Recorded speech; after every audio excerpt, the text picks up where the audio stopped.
You still want a what. But if you wait until you got the who first, that what becomes a whole lot more powerful. And so, one of the things we did here over the past couple of months is I pulled together the leaders of your community, and we went through a process based on a book called Good to Great. And one of the things it talks about in this process of making an organization good to great is to have what they call a big, hairy, audacious goal, a BHAG. Like the goal's got to be bigger than you are now, but something you know you can just be great at that compels and draws you towards it. And so we went through this process, and Margot Byro, one of our board members, was like, we should really share this with the community. And I was like, no, because in September, we're doing a workshop for members to use this big, hairy, audacious goal to grow out of it a purpose, vision, and mission statement. And that would be on Saturday, September 9th, for any members who want to join and be a part of creating that. But first, I thought, Margot was right. You guys should know our center, what we got to our center of our center, what we stand for here. So Trish, if you put up the first slide. The Center for Spiritual Living, Edmonton South, big, hairy, audacious goal. Next. We are a spiritual community teaching spiritual practices, evolving consciousness and transformation, fulfilling our soul's intention. That was very compelling for us. What do you think? I'm not done. Show the next part. Our community co-creates through shared leadership and healthy communication, thriving in faith, agape love, joy, integrity, and prosperity. This is what we stand for around here. Okay, can we take that off, please? And isn't that so cool? But the other thing the book says is the who before the what. That if you don't have the right people involved, it doesn't matter what your big, hairy, audacious goal is. Your company will not get from good to great. And this aligned with something that occurred to me about 15 years ago about me. That with all the what I was going after, with all the what I wanted to create, I hadn't handled the who. I hadn't handled who I was being. And what I noticed is it kept getting in the way of me creating the what. And the more I thought about this, the more I realized, my God, our whole society is based on the what. From even when we're little kids. We're celebrated for our successes. We're celebrated for what we do, not for who we are. And so many of us grow up with an idea about who we are that is limiting, that lessens our power and strength in the world, and makes us feel less than and not enough.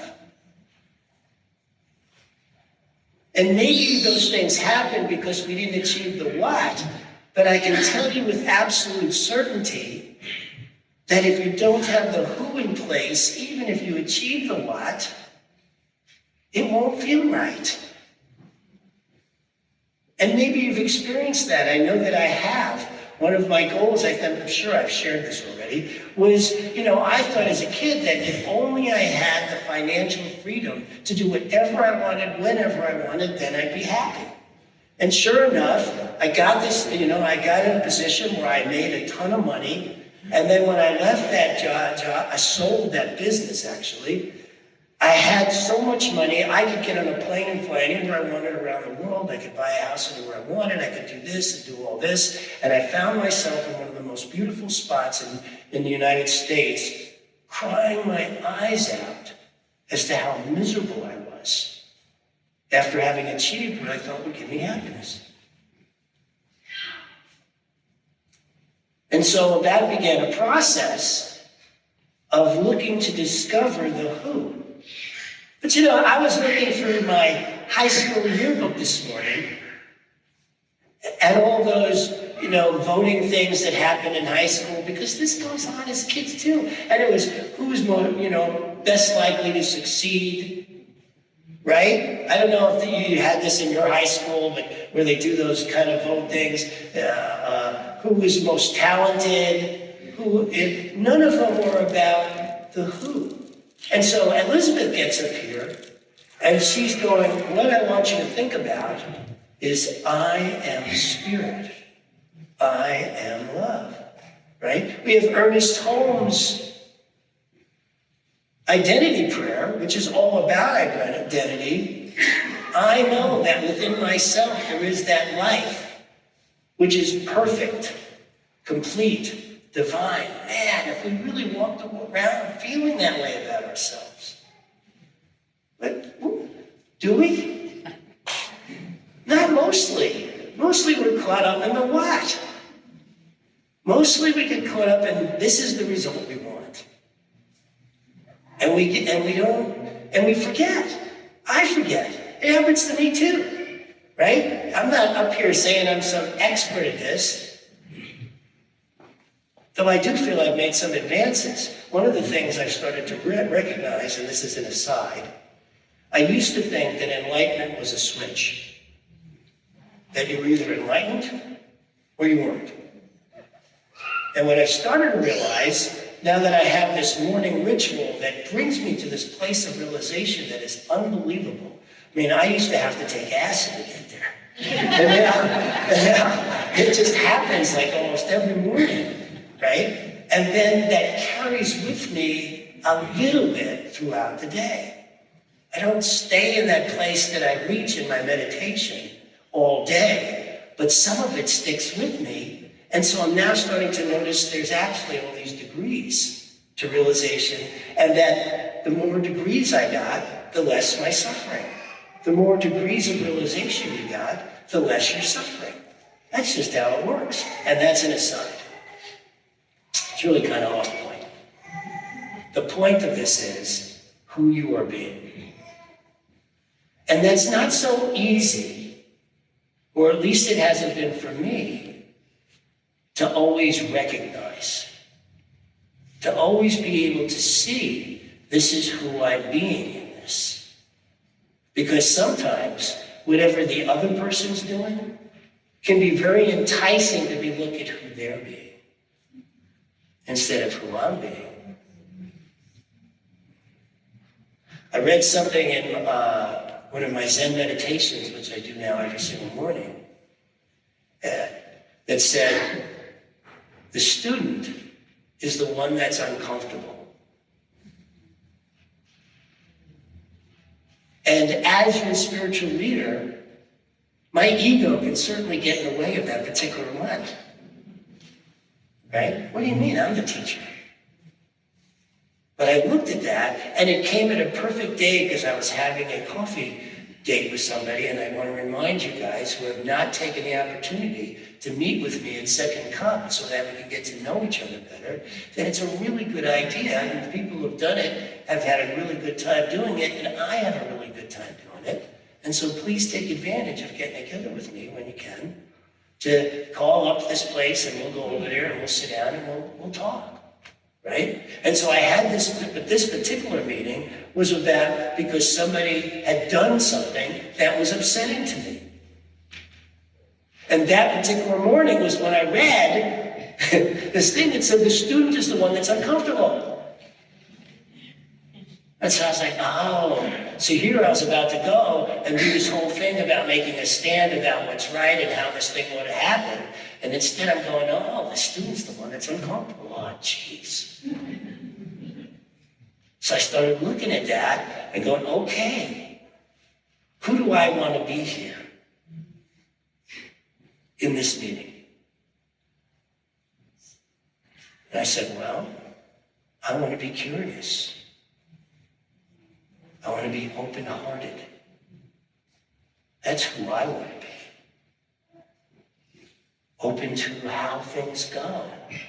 Open to the flow of the world and allow that wu-wei state that I spoke about a few weeks ago to be effective in how things move forward, even if it looks like something that's very different from what I think it ought to be. What I think is right. Oh, right. We can be so righteous in our right. Or is it just me? I guess so. Oh, thank you. It's good to know. And so I went into that meeting curious and open-hearted, and instead of speaking to what upset me, I spoke to asking questions and being curious about what actually happened. And the conversation went in a direction I would have never anticipated. It was incredibly connecting and marvelous. I left there feeling uplifted by what had occurred, knowing full well that it could have gone very differently. And maybe you've had conversations that have gone very differently when you've gone into them fairly indignant and sure that you're right.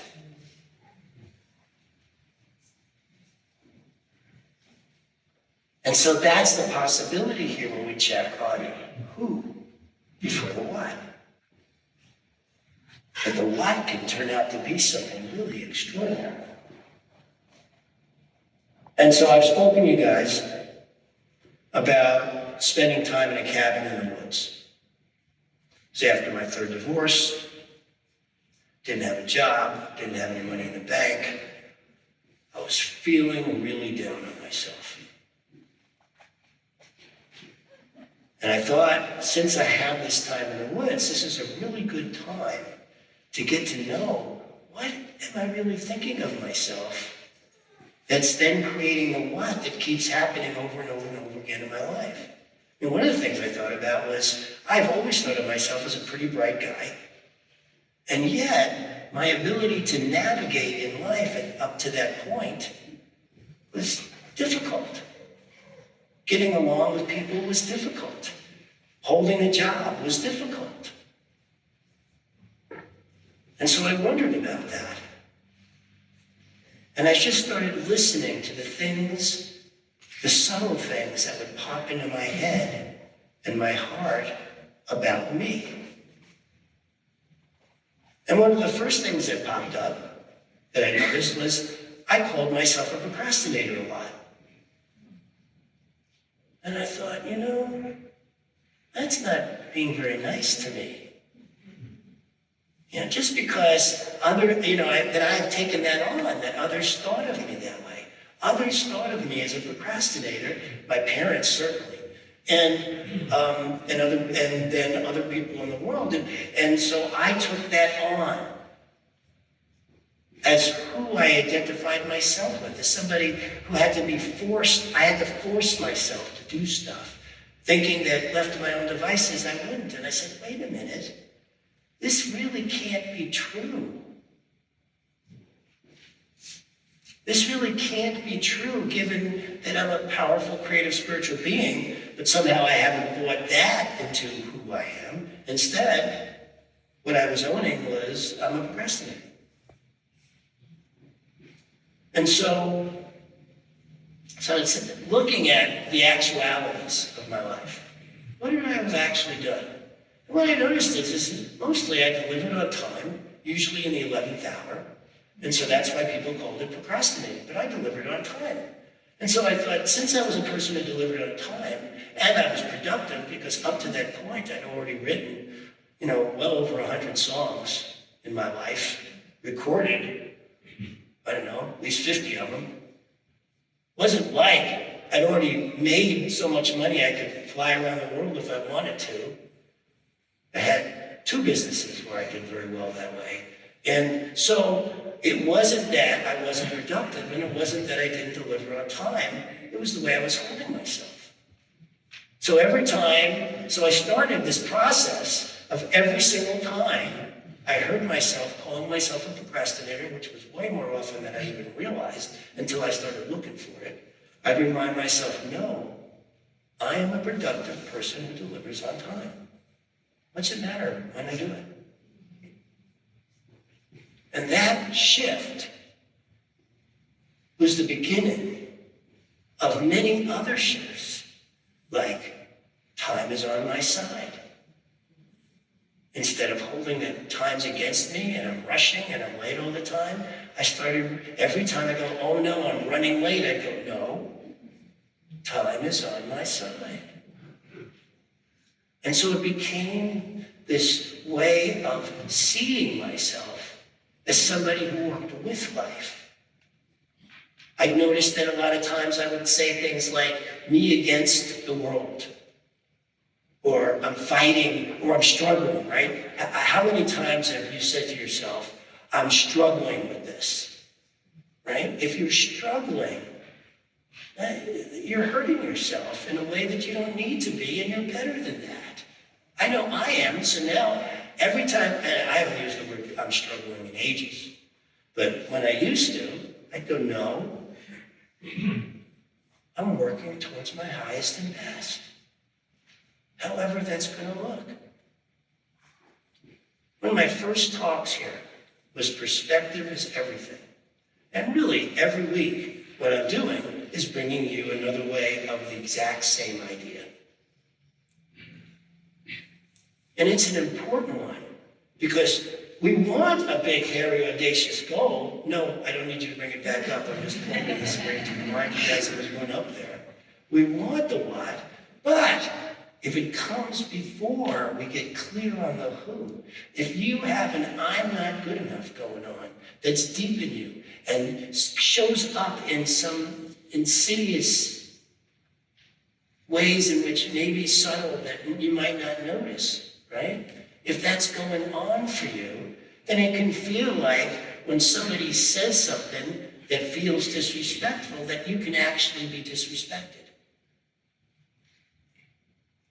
But I am here to tell you today that no one, no matter what they say or do, can disrespect you. You can only do that to yourself. And if you feel disrespected by somebody else, that is a really good time to get clear.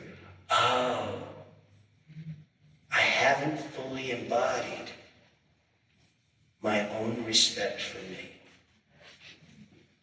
Because otherwise, what they're saying wouldn't mean a darn thing to you. Wouldn't touch you. You know, I got clear at least 10 years ago that people can say whatever they want. How am I responding to that? How am I feeling like that? Does it still get my back up? And if it does, then I have my own work to do. It isn't what they said. What they said was simply another opportunity for me to take a look at how I still haven't fully embodied respecting myself. And you get to look at that too, because it's really incredibly powerful to start being curious that way. Start being curious about what self-talk is still going on in there. We have this thing, I say week in and week out, what we embody manifests.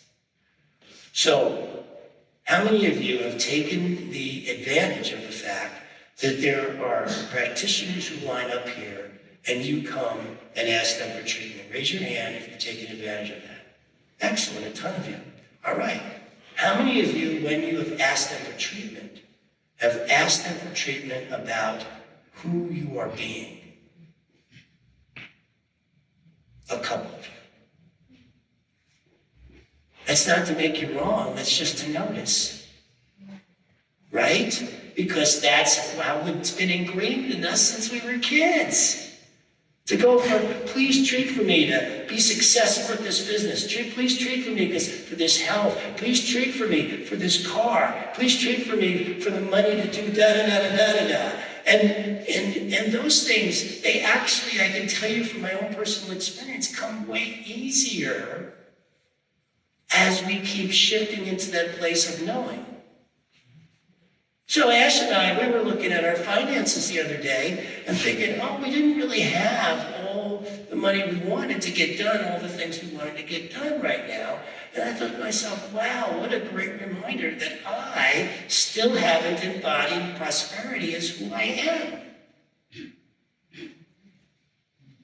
Instead of thinking of, oh my God, what are we going to do to get more money? I was like, oh. And then, so this morning, I started thinking about how every once in a while we leave the lights on or the fan on or something like that. And my mind went, oh, we need to make sure those things are turned off. And I said, wait a minute. Am I being prosperous in this moment? Or am I in fear that I'm not? Just this morning. So this is our opportunity to how we can catch ourselves, to how we can be with ourselves. Who before the what happens in every moment. Who before the what is at our disposal in every single moment. Who we are being. So are you asking the question when something goes down, a circumstance happens, how am I going to fix this? What am I going to do about this? Or are you asking the question, who am I being in this? And that little difference is magic. I came out of that cabin in the woods and my life just took off one step after the next, all the way to being here. I've told you guys several times, you wouldn't even have recognized that I was the same guy even 5 years ago, and you wouldn't have wanted to hire that guy.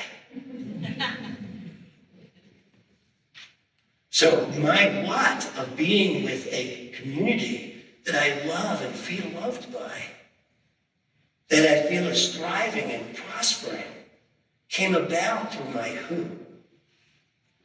So this isn't about not having a what, because of course I hold that this congregation thrives and that you folks, like it says up there, transform and evolve your consciousness, each and every one of you. I'm behind each and every one of you, including me, evolving our consciousness, right? So that goal was there.